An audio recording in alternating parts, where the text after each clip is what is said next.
तो स्टूडेंट्स कैसे हैं आप सब। हाँ तो बच्चों, हमारा जो पॉलीमर चैप्टर था लास्ट वो फिनिश हो गया, ठीक है, वो कंप्लीट हो गया। और उसके बाद हमारा नया चैप्टर शुरू होगा, सॉल्यूशन। लेकिन एक चीज़ मैं आपसे कहना चाहूँगा, इस सॉल्यूशन चैप्टर को शुरू करने से पहले जब आप रिटिन में काम कर रहे हैं फेयर कॉपी पर, तो जहाँ आपने पॉलीमर कंप्लीट किया है, तो पॉलीमर कंप्लीट करने के बाद आप एक पेज छोड़ देना पहले, और एक पेज छोड़ने के बाद तब सॉल्यूशन शुरू करना। अब आप पूछ रहे हैं ऐसा क्यों?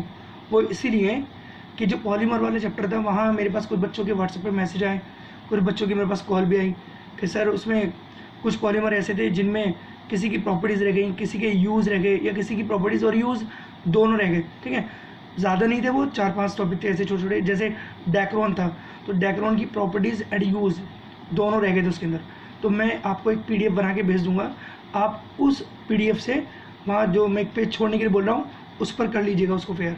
तो अगर वो वहाँ पर छूट गया तो कोई बात नहीं है, आप वहाँ ऐड करना कि you properties and uses of Dacron, heading जरूर डालना किसके आप लिख रहे हो, properties and uses of Dacron, ठीक है, या प्रॉपर्टीज़ एंड ऑफ प्रोपीन, जिसके भी आप लिख रहे हैं मतलब, तो वो हेडिंग जरूर डाल देना उसका, ठीक है। और एक ही पेज काफ़ी रहेगा, एक ही पेज छोड़ देना। पॉलीमर कंप्लीट करने के बाद एक पेज छोड़ देना, उसके बाद सॉल्यूशन शुरू करना, ठीक है। और जहाँ मैं जब PDF सेंड कर दूंगा तो वो नोट्स वहाँ पर जिसके जो छूट गए थे वो वहाँ पर कंप्लीट कर लेना, कोई बात नहीं है, ओके। और अगर किसी ने वहाँ पर स्पेस छोड़ रखा है आप नहीं पॉलीमर में, तो आप वहाँ भी कंप्लीट कर सकते हैं, ठीक है। फिर उनको पेज छोड़ने की जरूरत नहीं है। लेकिन अगर आपने रिटन में कंप्लीट कर लिया है तो कोई बात नहीं, आप लास्ट में जहाँ आपका ये चैप्टर फिनिश हो रहा होगा पॉलीमर, वहाँ पर इसको कर लीजिएगा, ओके। अब सॉल्यूशन शुरू करते हैं। देखिए, जब हम सॉल्यूशन शुरू करने वाले हैं तो सॉल्यूशन में आपने 11th क्लास में भी पढ़ा था, मैं बता दूँ आपको।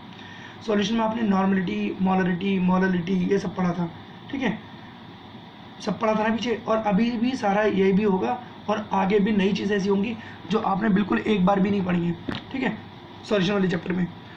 तो सॉल्यूशन क्या होता है, पहले मैं आपको ये समझा दूँ सॉल्यूशन क्या है। सॉल्यूशन का मतलब है, सिर्फ आप एक चीज़ याद रखिए, देखिए सॉल्यूशन जब हमारे माइंड में आता है तब हमारे माइंड में क्या आता है, सबसे पहले सॉल्यूशन के नाम से सिर्फ ये नज़र आता है हमें कि लिक्विड होगा, लिक्विड में हम किसी सॉल्ट को डिसॉल्व कर देंगे या शुगर को डिसॉल्व कर देंगे, यानी नमक को या चीनी को मिला देंगे तो सॉल्यूशन हमारे माइंड में सिर्फ ये आता है। यानी एक तरह से हम कहें तो लिक्विड हमारे माइंड में नज़र आता है सॉल्यूशन के नाम से, जबकि ऐसा नहीं होता, समझ गए। सॉल्यूशन का मतलब है सिर्फ होमोजीनस मिक्सचर, कि यानी कोई भी होमोजीनस मिक्सचर होना चाहिए, चाहे वो आपका लिक्विड हो या ना हो, होमोजीनस मिक्सचर होना चाहिए। अगर होमोजीनस मिक्सचर है तो वो सॉल्यूशन है, अदरवाइज वो सॉल्यूशन नहीं है, ठीक है। जैसे अगर हम बात करें लिक्विड की, अगर हम वाटर में ऑयल को मिला दें, मस्टर्ड ऑयल को, सरसों के तेल को मिला दें, तो क्या वो दोनों वो डिसॉल्व हो जाते हैं अच्छे से? क्या हमें एक होमोजीनस मिक्सचर मिल जाता है? नहीं, हमें होमोजीनस मिक्सचर नहीं मिलता, बल्कि हमें हेट्रोजीनस मिक्सचर मिलता है। हेट्रोजीनस मिक्सचर मिलता है। हेट्रोजीनस का मतलब है कि हमें वाटर की लेयर अलग दिखाई देती है उसमें, और जो हमारा मस्टर्ड ऑयल है, जो सरसों का तेल है, उसकी लेयर अलग दिखाई देगी, ठीक है। तो वहाँ पर वो दोनों लेयर अलग दिख रही है लिक्विड होने के बाद भी, तो दैट्स नॉट सॉल्यूशन, यानी वो सॉल्यूशन नहीं है, समझ गए। सॉल्यूशन कौन होंगे कि अगर आपने वाटर में, ठीक है, शुगर को, चीनी को डिसॉल्व किया और डिसॉल्व होने के बाद वो दिखाई नहीं दे रहा, यानी अगर हमारे पास 2 फेज़ हैं, चाहे वो दोनों सेम फेज़ हैं या डिफरेंट फेज़ हैं, लेकिन दोनों फेज़ मिक्स होने के बाद एक ही फेज़ बना लें। जैसे वाटर में हमने सॉल्ट को डिसॉल्व किया या शुगर को डिसॉल्व किया, तो वाटर किस फेज़ में? लिक्विड फॉर्म में, ठीक है। और जो शुगर हमारी किस फेज़ में? सॉलिड फेज़ में। लेकिन जब डिसॉल्व हो गया तो दोनों ने एक ही फेज़ लिक्विड फेज़ बना लिया, और लिक्विड फेज़ बनाने के बाद भी वो दोनों अलग अलग आपको दिख नहीं रहे हैं, दिखाई नहीं दे रहे हैं, तो इसका मतलब ये होमोजीनस मिक्सचर हो गया। लेकिन इसी तरह से अगर हम वाटर में कोई कंकड़ पत्थर मिला दें, ठीक है, कोई स्टोन मिला दें, मिक्स कर दें, तो क्या वो डिसॉल्व हो जाएंगे? नहीं, वहाँ पर हमें वो दोनों अलग अलग दिखाई देते हैं, चाहे हम कितना भी उसको डिसॉल्व करते रहें वो डिसॉल्व नहीं होंगे। या वाटर में अगर हम सैंड, रेत को डिसॉल्व कर दें तो क्या वो डिसॉल्व हो जाएगा? नहीं डिसॉल्व होगा, वहाँ हमें दोनों फेज़ अलग अलग दिखाई देंगे, तो ये हो गया हेट्रोजीनस मिक्सचर। तो जो हेट्रोजीनस मिक्सचर है वो सॉल्यूशन नहीं होता है, बस हमें याद रखना है। और जो होमोजीनस मिक्सचर है वो हमारा सॉल्यूशन होता है, ठीक है। अब सॉल्यूशन कौन कौन होते हैं? फॉर एग्जाम्पल जो हमारा एटमॉस्फेयर होता है, ठीक है, एटमॉस्फेयर में डिफरेंट गैसेस होती हैं। अगर हम अपने रूम की बात करें तो हमारे रूम में इस टाइम बहुत सारी गैसेस हैं, O2 भी यहाँ पर है, N2 भी यहाँ पर है, ठीक है, CO2 भी यहाँ पर है, SO3 भी यहाँ पर है, SO2 भी यहाँ पर है, बहुत सारी गैसेस हैं।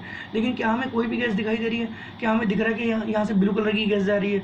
क्या हमें यहाँ से दिख रहा है कि ग्रीन कलर की गैस जा रही है, ये ऑक्सीजन जा रही है? नहीं दिख रही। इसका मतलब क्या है? वो सारी गैस मिक्स हो चुकी हैं, और मिक्स होने के बाद उन्होंने एक ही फेज़ बना ली है, मतलब वो दिख ही नहीं रही हैं, ऐसे मिक्स हुई भी है। तो ये जो एटमॉस्फेयर है हमारा, ठीक है, जहाँ पर डिफरेंट गैसेस मिक्स हैं, तो वो भी क्या है? वो भी एक होमोजेनस मिक्सचर है। जो एयर है वो भी एक होमोजेनस मिक्सचर है। हाँ, एयर में अगर डस्ट पार्टिकल आपको दिखाई देते हैं तो अब वो हाइड्रोजनस मिक्सचर बनाते हैं।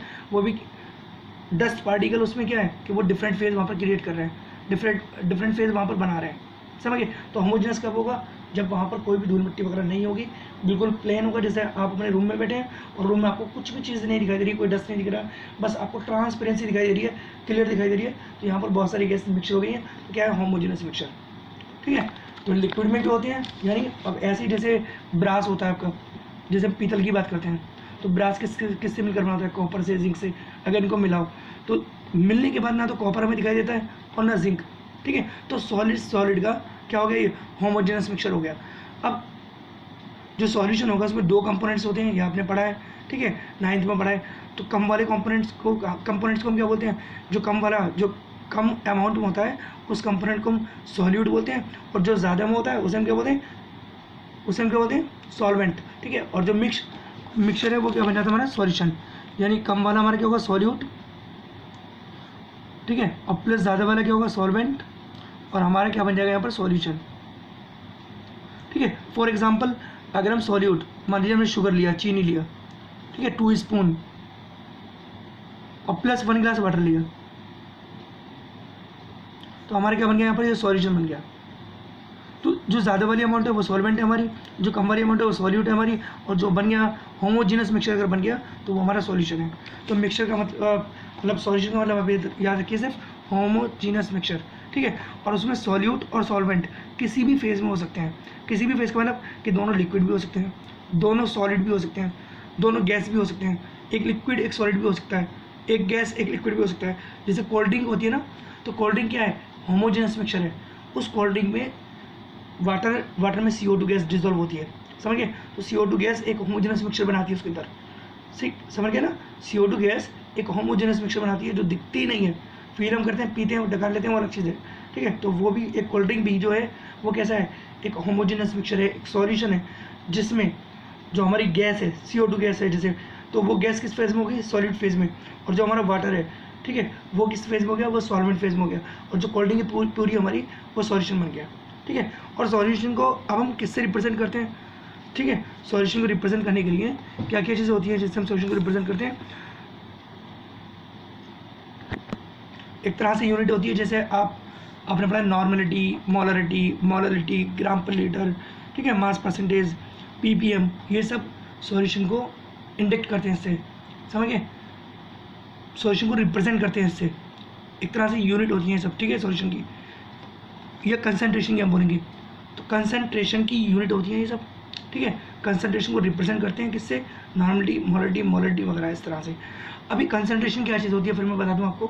कंसनट्रेशन क्या है कि अगर आप वाटर में कोई भी चीज़ डिजोल्व कर रहे हैं, मान लीजिए आप सॉल्ट को डिजोल्व कर रहे हैं या शुगर को डिजोल्व कर रहे हैं, तो ये हमारी कंसनट्रेशन हो गई, ठीक है। अगर हमने 1 स्पून डिजोल्व किया है, मान लीजिए हमने 1 ग्लास वाटर में 1 स्पून शुगर को डिजोल्व किया है, 1 स्पून शुगर को, यानी 1 चम्मच चीनी को हमने डिजोल्व किया है, तो ये 1 स्पून जो शुगर है आपकी, ये क्या कंसनट्रेशन हो गई।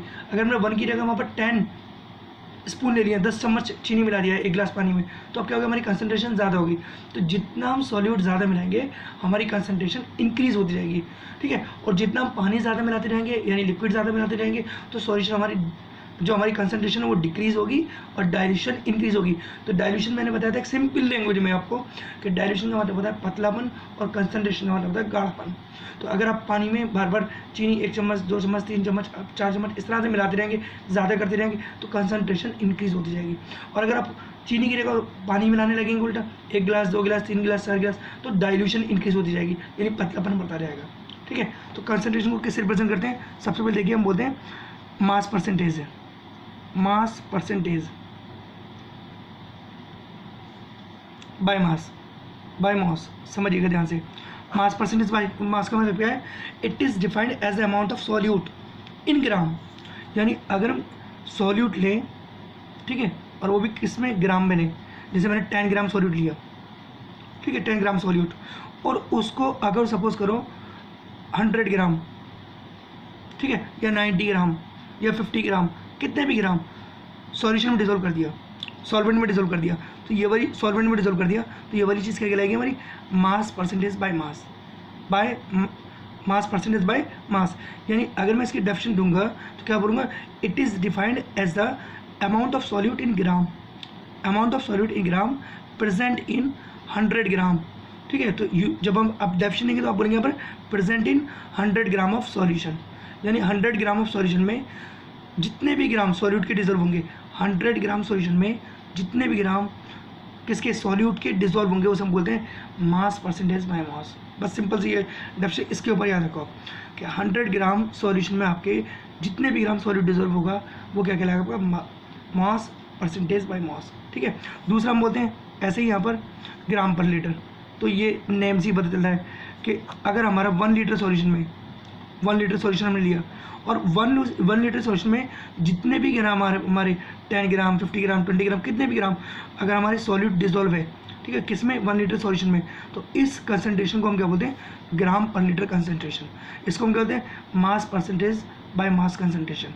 ठीक है, ग्राम पर लीटर कंसनट्रेशन। ओके, ऐसी थर्ड हमारा आता है पीपीएम, समझिएगा ध्यान से, पीपीएम। पीपीएम क्या होता है, इसको होता है parts per million, parts per million. तो इसकी जब हम डेफिनेशन देते हैं तो इसमें पहले मैं सिंपल बता दूं क्या होता है कि अगर हम मान लीजिए 10 ग्राम 5 ग्राम कितने भी ग्राम हम सॉल्यूट ले रहे हैं, सॉल्यूट, ठीक है, और उसको 10⁻6 ग्राम सॉल्यूशन में डिसॉल्व कर रहे हैं, या हम बोले सिंपल कि 10⁻6 ग्राम सॉल्यूशन में 10⁻6 ग्राम सॉल्यूशन में अगर जितने भी ग्राम आपका सॉल्यूट डिसॉल्व है, 10 ग्राम डिसॉल्व है, 5 ग्राम डिसॉल्व है, 100 ग्राम डिसॉल्व है, कितने भी ग्राम डिसॉल्व है, किस में डिसॉल्व है, 10⁻6 ग्राम सॉल्यूशन में, तो उस कंसनट्रेशन को हम बोलते हैं parts per million concentration, ppm. Ppm parts per million concentration, समझ गए आप। 10⁻6 ग्राम सॉल्यूशन में, ठीक है, जितने भी ग्राम आपके सॉल्यूट के डिसॉल्व हैं उसे हम क्या बोलते हैं, ppm concentration, parts million concentration. तो अगर हम इसकी डेफिनेशन देना चाहें तो हम किस तरह से देंगे, it is defined as the quantity of solute, it is defined as the quantity of solute in gram present in 10⁻6 gram of solution is termed as PPM concentration, parts per million concentration. Is that clear? ठीक है, ये ppm concentration हो गई। एक आप पढ़ते हैं सीधा सीधा, आपने पढ़ा अच्छे से, क्या पढ़ा है, molarity. Molarity is denoted by capital M.